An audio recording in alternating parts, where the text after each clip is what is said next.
Macron nous annonce 3 milliards supplémentaires d'aide pour l'Ukraine et en même temps, Bruno Le Maire, hier soir, nous a annoncé 10 milliards d'économies. Non, vraiment, je suis en colère. Je suis un homme en colère. Je suis colère, je suis violence parce que je suis trahison. Ah, attends, par contre, je vais t'arrêter tout de suite.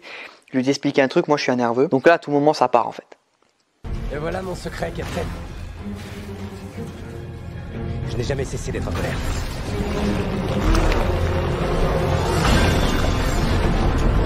Macron a pris la parole pour nous annoncer que la France allait fournir 3 milliards d'aides supplémentaires pour l'Ukraine. Cela, bien sûr, se rajoute aux milliards que nous avons déjà donnés, c'est-à-dire quasiment une centaine de milliards pour une guerre, je vous le rappelle, qui est perdue. Mais bonne nouvelle, Bruno Le Maire, hier soir sur TF1 en direct, nous a annoncé que finalement, la croissance n'allait pas être bonne. Comme c'est bizarre, non, vraiment, avec 35% des TPE-PME qui font faillite, avec une facture d'électricité qui a augmenté de 40% en 2 ans, et on peut rajouter à ça aussi le prix du gaz qui a littéralement explosé. Bref, il n'y aura pas de croissance en France. Du coup, Bruno Le Maire nous annonce 10 milliards d'économies alors que nous venons de voter 3 milliards pour une guerre, je le rappelle, qui est déjà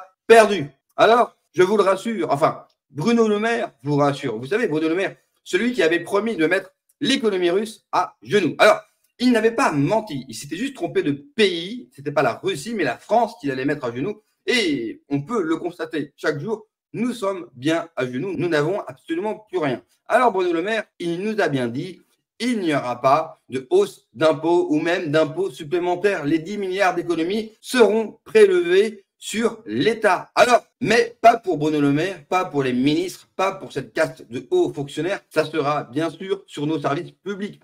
Cette semaine, notamment, nous avons appris qu'une femme était morte car elle était restée 10 heures aux urgences sans que personne ne puisse s'occuper d'elle. Et oui, les 10 milliards seront sur les hôpitaux, seront sur la police, seront sur l'éducation nationale. Nos services publics qui, de jour en jour, ne fonctionnent plus, eh bien, les 10 milliards seront pour eux. Le but, il est simple, détruire tous nos services publics, ce qui a fait la force de la France pour mieux les privatiser. À la manière des autoroutes. Souvenez-vous, les autoroutes, on nous avait promis qu'avec la privatisation, eh bien, nous allions les payer moins cher et surtout, elles allaient être en meilleure qualité. Non seulement nous les avons vendues 20% en dessous du prix, mais les autoroutes françaises n'ont jamais coûté aussi cher pour un service aussi minimum. Bref, un fiasco. Ça, c'est pour tous ceux qui souhaitent la privatisation de tout. Ça, c'est pour tous nos économistes libéraux qui nous rabâchent en permanence que quand l'État ne s'occupe pas des choses, eh bien, cela se passe beaucoup mieux.